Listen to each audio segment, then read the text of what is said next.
ngo wihangane ukuntu isongo ziri gucikagurika. Reka konga iso yakirwa ni icyaha cyonyine, niyo cyatuma konga isi idakora. Dore ukuntu Imana yavuze ngo amaso yanjye aracyareba, amatwi yanjye aracyumva, amaboko yanjye aracyakoba, ngo ibyaha byanyu byatumye bajya he. Igikupa konegisiyo y'umuntu n'Imana ni igiki? Ramwijuru ni kure igihe twagendeye tutaragerayo. Iyo umuntu ajya mu rugendo rwa kure rero mu makosa yirinda ni ugutwara ibintu bireme, niyo kaba akakanda akamubona gafite nka garama 300, ariko uramutse ukagendana mu rugendo rwakajugunya kubera ko urugendo rurerure. Niyo mpamvu mu ijuru bitemewe kugenda ufite umutwaro. Ntabwo wemerewe kujya mu ijuru ngo ugere ufite umutwaro, kuko uyu mugabo yavuze ngo yemwe abarusha n'abarebe nimusange ndabaruhura, mwemere ko abagaragu wanjye umugigireho. Iri ni isoko rero rigura rikanagurisha. Tugura ibyo waje uzanye, tugura agahinda, Imana igura agahinda, amaganya, ibibazo, intimba, ibikomere, ibyaha byose, kandi ikakuguranira uko waje umeze si gusubirayo. No, ubundi ibyaha mufite murabimaze iki? Mwabizanye. Ibyaha bikumariye iki? Mubizane. Kamera nk'urugero, kavuge urugero rumwe mu bintu abantu batunze bitafite icyo bibamariye ariko Imana ikeneye. Biravuga ngo niko Petero yandikiye abari baje mu isoko ry'amaganya b'abanyamaganya, yarababwiye ngo mumwikoreze iki? Amaganya yanyu angahe yose, kuko yita kuri. None sumva amaganya atari ikintu watanga bakaguha ikindi. Amaganya umuririmbyi yavuze ngo uwo mutima urira ngwino kwa Yesu, amakuba yawe umubwire buhora ibikubabaza yo kugira ubwoba. Kandi 11 muri Matayo 28 haranditse ngo yemwe abarushye n'abaremerewe nimugira gute? Hanyuma ndabaruhura. Ndashaka kwambira ko hari ibintu mufite bitari ibyanyu mutazanabasha gutwara binaremereye, no mu ijuru ntago mwagerayo. Ura mu ijuru ni kure. Muri riteraniro nta muntu wemerewe gukora icyaha avuye muri amateraniro. Ibyo wakoze birahagije. Ibyo nibyo wazanye ugiye kubyihana, kuko uramutse utemeye kwihana nta n'impamvu yo kwinjira hano. Kubera iki? Uko Imana ikubona ukabyemera ntujye impaka. Hari abantu ngewe kamabwire mu buzima bwanjye nta muntu njya nifuza kuba nkawe. Kubera iki? Shaka kubona agenda kandi ameze nk'uyu muntu, ari indushyi iri muri etaje, ari indushyi igenda mu modoka nshyashya, ari indushyi yize, ari indushyi iri ku mwanya w'icyubahiro. Noneho namwifuza ijwi rikambwira ngo mutumbire Yesu wenyine, niwe banze by'iki? Nyiri igisambu rero, iyi sambu turimo, nyiri imbuga, nyiri ubutaka. Haleluya! Agira ibindi bintu abandi batagira, afite monopoli. Niyo mpamvu mushaka mukwe no kujya muzana. Hari ibintu Yesu atanga abandi batagira. Hari ibintu Yesu agira amafaranga atagura. Hari ibintu Yesu agira wenyine yihariye. Mvura naho yagwa. Haleluya! Imana yo mu bibaya niyo Mana yo mu misozi. Haleluya! Imana ishimwe kidashobora gusubiza abantu bayo ngira ibisobanuro itanga. Ngibabwire ngo isoko ngo ntago rimeze neza, imvura yaguye ngo mutahe. Ngibabwire ngo yagiye mu kazi ngo kenshi ngo muyihanganire ngiri mu nama. Mbega Imana we! Imana ntiyababwira ngo yagiye mu nama ngo iboneka. Ngibabwire ngo iri muri konje, ngibabwire ngo irarwaye, ngibabwire ngo iri pasiyo. Oya! Haleluya! Imana iboneka igihe cyose. Iyo niyo Mana, niyo mwaje gushaka. Sinyibeshera hano irahari. Muri iteraniro Imana irimo ihari kandi itarwaye, ntagiri guhunikira, ntagisinzira. Amatwi yayo aracyakora, amaso yayo arareba, amaboko yayo aracyakora. Imana ikozwe mu kwera gusa. Matiere zigize Imana, ibintu biremye Imana, nta kundi yakwigira, nta n'ukundi yamera. Irera yera mu gitondo, ikera nimugoroba, kera imvura yaguye, kera izuba ryavuye, ikera byemeye, ikera byanze. Noneho nuko iteye, nta kundi mwayigira.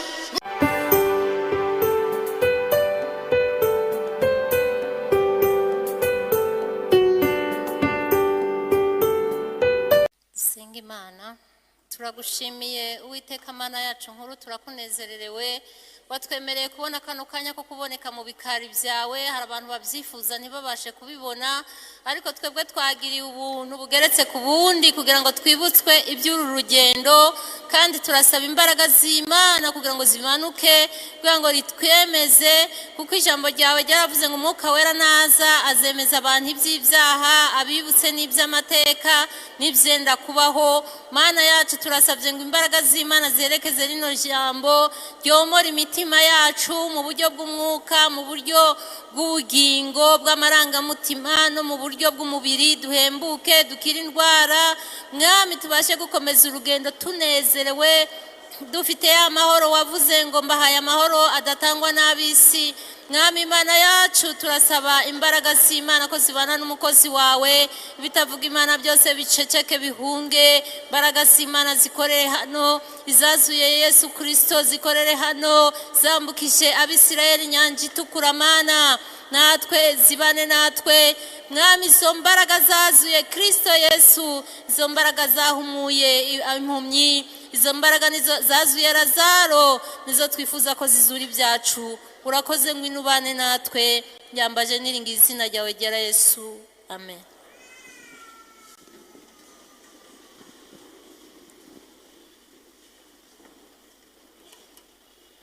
Kubaje bamaze kwakira abashyitsi, nitwa Emmanuel Wambaje, ari nkumbuye amateraniro y'Inyarugenge ya kuwa gatatu ndetse na Ranchawa. Ubwo rero nagize umugisha wo kuba abo bose abo baje mu gitondo ndetse n'abaje bavuye mu kazi bagiye gufata ifunguro rya saa sita bakarifatira hano kujya ku meza. Munyemerere mwese mbasubize mu izina rya Yesu, amen. Ishimye Imana kuba nyine turi bazima twese tugiye kuganira ijambo ry'Imana muri uwo mwanya dufite, kugira ngo abajya mu kazi bataza gukererwa, ariko abandi turasigara mu rusengero dukomeza kubana n'Imana. Ijambo tugiye kuganiraho, tugiye kuganira ijambo ryanditse muri Yesaya 5:5, ubuhanuzi.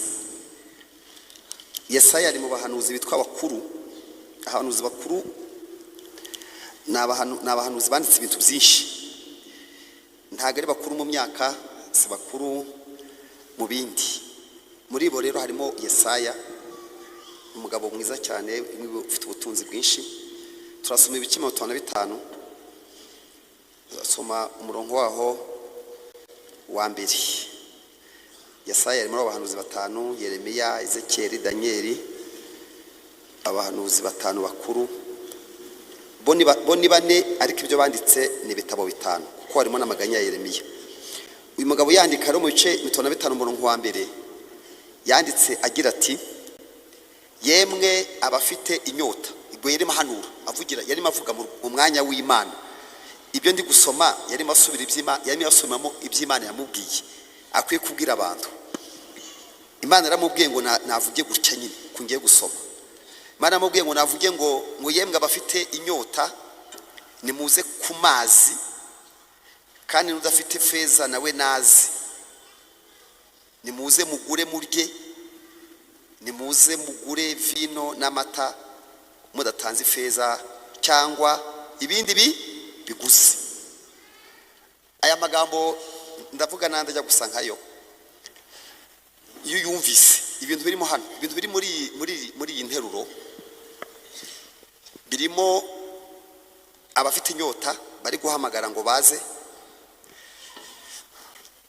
ariko bakaza ikintu babwiye baza gukora nukuza kugura. Nukuza kugura ngo yemwe abafite inyota nimuze ku mazi, unudafite ifeza nawe nazi. Bagera hepfo ngo nimuze muguri. Ubwo haba isoko rero, ubwo riba isoko noneho. Amen. Namuze ko hano ari mu isoko. Yashaka kuvuga ko aho turi hano ari mu isoko. ugiye guturakara ati isoko ko ndivuye musurizanye ute, ndakubwira impamvu ari mu isoko. Ijambo riravuze ngo umuntu ufite inyota naze, narangira kuza aze agure. Noneho naza kugura baramubwira ati n'udafite akantu uri mu isoko nta ugenderaho, ariko bavuze ngo udafite ifeza nawe naze agure.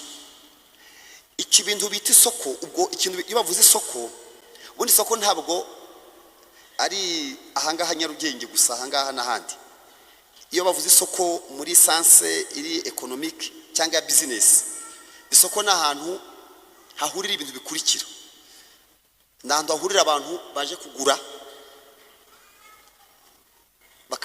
bakahahurira n'abagurisha, hanyuma bakaba bafite ikintu bahuriraho bagura cyangwa bagurisha. Ngewe ndamutse mpagaze ahantu, nawe ukaba uhagaze aho ngaho, tugahura turi abantu babiri, wowe uragura ngenda gurisha, nicyo tugura tukiziranyeho, tukumvikana igiciro tukakigura, nyuma bahita mu isoko. None aha turi rero niko hameze naho, abagura barahari, teba hari abantu bafite ibintu bakeneye baje kugura, hakaba n'ugurisha. Kandi hari n'igihe usanga nabwo dufite tugurisha. Ngewe wabaye mu cyaro, ngewe navukiye mu cyaro, niyo mpamvu ngira ibintu byinshi byo mu cyaro. Nahamaze imyaka amaze ku isi, rimwe nayimaze mu cyaro. Hari igihe twaya tujya ku isoko tukitwaza igitoke twikoreye ku mutwe, cyangwa inkoko, cyangwa amagi, cyangwa amakara, ariko tukitwaza n'utundi tuntu ku ruhande dutwaramo icupa, dutwaramo peteroli cyangwa igikombe cy'amavuta y'amamesa n'umunyu, ibintu nuko ukagenda ku isoko yikoreye utwaye igitoke, inkoko cyangwa amakara, ariko uvuga ngo ningerayo ndagurisha, bampa ikintu cyitwa iki? Amafaranga. Kuko amafaranga nicyo kiza guhuza aba bantu babiri, araza guhuza ugura n'ugurisha. Ndajyana igitoke, njyana inkoko, njyana itungo, njyana amagi, nindangiza ngurishe bampa amafaranga, nimara kuyabona njye kugura peteroli n'amamesa. Buriya iyo tuje hano mu nzu y'Imana, dufite ibintu tugomba kuhasiga bidafite icyo bitumariye, ariko bikenewe kuri iri soko. Buriya mu buzima bwawe ufite ibintu wagurisha muri iri soko. Hari Imana ifite ishaka ko wayiha, nayo ikaguha ibindi. Noneho rero kuko iyi Mana niyo idutumyeho, kamera nk'urugero, kavuge urugero rumwe mu bintu abantu batunze bidafite icyo bibamariye, ariko Imana ikeneye. Biravuga ngo niko Petero yandikiye abari baje mu isoko ry'amaganya b'abanyamaganya, yarababwiye ngo mumwikoreze iki? Amaganya yanyu angahe yose, kuko yita kuri. None sumva amaganya atari ikintu watanga bakaguha ikindi. Amaganya umuririmbyi yaravuze ngo uwo mutima urira ngwino kwa Yesu, amakuba yawe umubwire buhora ibikubabaza yo kugira ubwoba. Kandi 11 muri Matayo 28 haranditse ngo yemwe abarushye n'abaremerewe nimugira gute? Hanyuma ndabaruhura. Ndashaka kwambira ko hari ibintu mufite bitari ibyanyu, mutazanabasha gutwara, binaremereye, no mu ijuru ntago mwagerayo. Buriya mu ijuru ni kure, igihe twagendeye tutaragerayo. Iyo umuntu ajya mu rugendo rwa kure rero, mu makosa yirinda ni ugutwara ibintu bireme. Niyo kaba akakanda akamubona gafite nka garama 300, ariko uramutse ukagendana mu rugendo rwakajugunya, kubera ko urugendo rurerure. Niyo mpamvu mu ijuru bitemewe kugenda ufite umutwaro. Ntabwo wemerewe kujya mu ijuru ngo ugerayo ufite umutwaro, kuko uyu mugabo yavuze ngo yemwe abarushye n'abaremerewe nimusange ndabaruhura, mwemere ko abagaragu wanjye umugigireho. Iri ni isoko rero rigura rikanagurisha. Tugura ibyo waje uzanye, tugura agahinda, tugura Imana igura agahinda, amaganya, ibibazo, intimba, ibikomere, ibyaha byose, kandi ikakuguranira uko waje umeze si gusubirayo. No, iri soko riragura. Uyu mugabo waduhamagaye aragura. niyo mpamvu umugabo yavuze ngo yemwe abafite inyota nimuze muze munywe ku mazi, ngo n'udafite ifeza naze, ngo muze mugure. Amen. Iri soko ndababwira ko ari isoko ryemewe, isoko riremewe, kandi abantu bamaze iminsi bagatunda. Hari abantu byakijije kuza hano mu nzu y'Imana, hari abantu byakijije byagize uko bameze umunsi babihawe no kuza hano. Haleluya. Iri soko rirashoboka. Iyo ugiye gusoma mu Byahishuwe, iri soko barongera bakarivugaho. Ndaza kwabwira amabwiriza yo muri iri soko abantu bose mwaje guhaha. Simpamya ko ari umuntu waje muri iri soko udafite ikintu akeneye. Icyo ushaka kirahari, n'ugitanga arahari, afite n'umutima mwiza, ntutahe uko waje umeze. Gatatu mu Byahishuwe umurongo waho wa 18, urwandiko cyangwa se Ibyahishuwe Yohana, nabwo n'ubuhanuzi. Byashuriwe Yohana ibice 3:18 haranditse, nshaka nahera ku 17. Ibyashuriwe Yohana ibice 3:17 haranditse ngo kuko uvuga uti ndi umukire. Hari abantu bajya bakanga abandi ngo nabakire. Umva uko Bibiliya yakubwiye. Kuko uvuga uti ndi umukire, ni Yesu wavuze aya magambo. Ndi umukire, ndatunze kandi ndatunganiwe, ntacyo nkennye. Uyu muntu yarakize pe. Ni umukire, aratunze, aratunganiwe, ntacyo akennye. Ubu kuntu biri giye kumugaya, utazi yuko uri umutindi wo kubabarirwa, kandi uri umukene, ukaba n'impumyi, ndetse wambaye iki? Tekereza nawe dore uko yiyumva nuko Imana imubona. Urumva ntabwo uyu muntu avuga rumwe n'Imana. Buriya bivuze ngo gusenga, ugasenga mu bushake bw'Imana, ni ukuvuga rumwe n'Imana. Uko Imana ikubona ako nako ariko nawe wibona. Uyu waravuze ati ndi umukire, ndatunze, ndatunganiwe. Iryo soko riramubwira riti uri umutindi. Nyiri soko uri umutindi. Umutindi ni umuntu urenze uko umuntu yamubabwira. Uri umutindi, uri wo kubabarirwa, kandi uri umukene, uri n'impumyi, ndetse basanze narwaye. Basanze arwaye ngo ntajya nabona, ngo nta n'umwenda yambaye. Umuntu yambaye ubusa ntabone. Dore inama bamugiriye 18. Bamubwiye ngo dore ndakugira inama. Iyo si inama, rya soko rirabaye rero. Ndakugira inama, ungureho. Iryo si isoko. Ungureho izahabu yatunganijwe mu ruganda, ubona uko uba umutunzi. Ungureho n'imyenda yera kugira ngo wambare isoni z'ubwambure bwawe zitagaragara. Ungureho n'umuti ngaho aranarwaye. Ungureho n'umuti wo gusiga ku maso ye kugira ngo uhumuke. Gusenga ukavuga rumwe n'Imana, uko Imana ikubona ukabyemera, ntujye impaka. Hari abantu ngewe kamabwire mu buzima bwanjye, nta muntu njya nifuza kuba nkawe.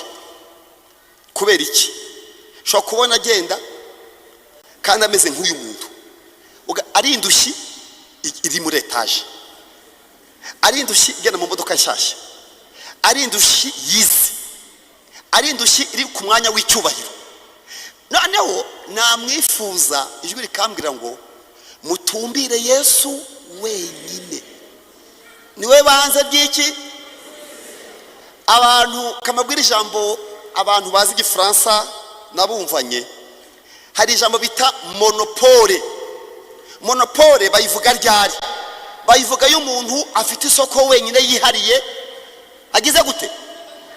Nyiri igisambu rero, iyi sambu turimo, nyiri imbuga, nyiri ubutaka. Haleluya. Agira ibindi bintu abandi batagira, afite monopole. Niyo mpamvu mushaka mukwiye no kujya muzana. Hari ibintu Yesu atanga abandi batagira. Hari ibintu Yesu agira amafaranga atagura. Hari ibintu Yesu agira wenyine yihariye, afite monopole. Ndashaka kubwira abantu bose muzabona bagenda, muzabwire ngo baratubwiye ngo hari umugabo witwa Yesu, hari ibintu agira abandi batagira. Yabwiye intumwa ze yavuze ngo ngiye kubaha amahoro atameze nk'ay'isi itanga. Isi nayo itanga amahoro, ariko Yesu avuga atayangeyo. Yo nyatanze ntabwo nongeraho umubabaro. yavuze ngo amahoro Yesu aha abantu be ngo ntagira gute ntarondoreka ngo nta maganya abasha guhagarika imitima ngo niki. Iri ni isoko kandi abona mwaje guhaha dukoranga asanga mwaje guhaha. Iyo najyaga guhaha ngewe ngiye mu isoko rero najyanaga agatoki karamasenge kajyana n'amagi kajyana n'inkoko cyangwa kajyana amakara, ariko nkaba mfite n'icupa ku ruhande nza gushyiramo peteroli n'amamesa n'umunyu nkabanza nkagurisha. Haleluya! Nkabanza nkagurisha kugira ngo mbone amafaranga muri iri soko, kugira ngo abanyamasengesho basenga Imana bumve babanza kugurisha. Kugira gute? Ubu ngubu mufite ibintu mwaha Yesu. Icyambere Yesu ashaka ko mumuha kugira ngo iri soko turyinjiremo. Iri soko mubona abanyamasengesho ba kera uretse abubu yo bwagiye gusenga, abanyamasengesho ba kera pana abubu abuyu munsi nyine ntago bashuka batarabimenye. Iyo twajyaga gusenga twabaga tuzi ko uwo tugiye kubwira yera. Mwamuzi ko Imana yera. Hari ibintu bita matiyeri. Matiyeri ni ibintu bikoze ikintu. Kino kirahure ibi bintu bigikoze sinzi uko byitwa, ariko nyine banza niba byitwa ibirahure simbizi. Imana ikozwe mu kwera gusa. Matiyeri zigize Imana, ibintu biremye Imana. Nta kundi yakwigira, nta n'ukundi yamera. Irera. Yera mu gitondo, ikera nimugoroba. Kera imvura yaguye, kera izuba ryavuye. Ikera byemeye, ikera byanze. Noneho nuko iteye, nta kundi mwayigira. Niyo abantu bose bakora ibyaha bakabihurizaho, bakabyumvikana bakabisinyira, ikomeza kwera. Uruwera mana, uruwera, uruwera mana, uruwera mana, uruwera, uruwera mana. Isoko ryayo rero ahantu Imana ihurira n'abantu. Niba mubyibuka twatangiye tuvuga ko isoko n'ahantu hahurira ugura n'ugurisha n'icyo bagura. Y'abantu bagiye gushaka Imana bafite ibintu bayishyiriye, bafite n'ibyo baza kwikuraho. Ubu mwese ubwo mwaje mufite ibintu mwaje mwikoreye kandi ntabwo mwemerewe kubisubizayo. Bikareka ntabwo mwemerewe ugura arahari. Hajye twajyanaga umutobe ku isoko, imvura ikagwa kandi umutobe bawunywa ruko izuba ryavuye, igahera mu gitondo ikageza ryari nimugoroba. Mfite icupa rya peteroli mu byibuke, ndafite igikombe ishyiramo amamesa, ndatwara n'umunyu n'utudagara n'igitunguru, kandi ndaza kubikura mu mutobe nikoreye. None imvura yaguye kuva mu gitondo kugeza ryari nimugoroba, kandi imvura yaguye ntabwo iryo soko riba rigishobotse.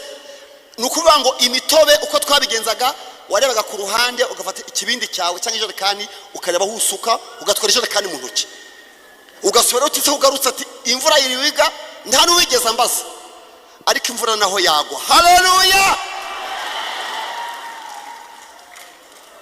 Imana yo mu bibaya niyo Mana yo mu misozi. Haleluya! Imana ishimwe kidashobora gusubiza abantu bayo ngira ibisobanuro itanga. Ngibabwire ngo isoko ngo ntabwo rimeze neza, imvura yaguye ngo mutahe. Ngibabwire ngo yagiye mu kazi ngo kenshi ngo muyihanganire ngiri mu nama. Bega Imana we, Imana ntiyababwira ngo yagiye mu nama ngo iboneka. Ngibabwire ngo iri muri konje, ngibabwire ngo irarwaye, ngibabwire ngo iri pasiyo. Oya! Haleluya! Imana iboneka igihe cyose. Iyo niyo Mana, niyo mwaje gushaka. Sinyibeshera hano irahari. Muri iteraniro Imana irimo ihari kandi itarwaye, ntago iri guhunikira, ntago isinzira. Amatwi yayo aracyakora, amaso yayo arareba, amaboko yayo aracyakora, ntiyigeze isaza, ntabwo ifite konje, iri mu kazi. Yesu aravuze ngo datarakora nanjye nda. Haleluya! Iri soko rirashoboka rero. Mwumvise ko rishoboka? Ntabwo tuza gutahiraho. Nukuri umwanya wose umara hano uhaha utahe. Uko kandi ko waje umeze ntaba ariko usigara. Iri soko rero nabwiye ibintu bigize iri soko. Icyambere umuntu uza mu isoko ry'Imana afite ibyo ayishakaho akwiye kumenya yuko Imana yera. Igira gute? Yera.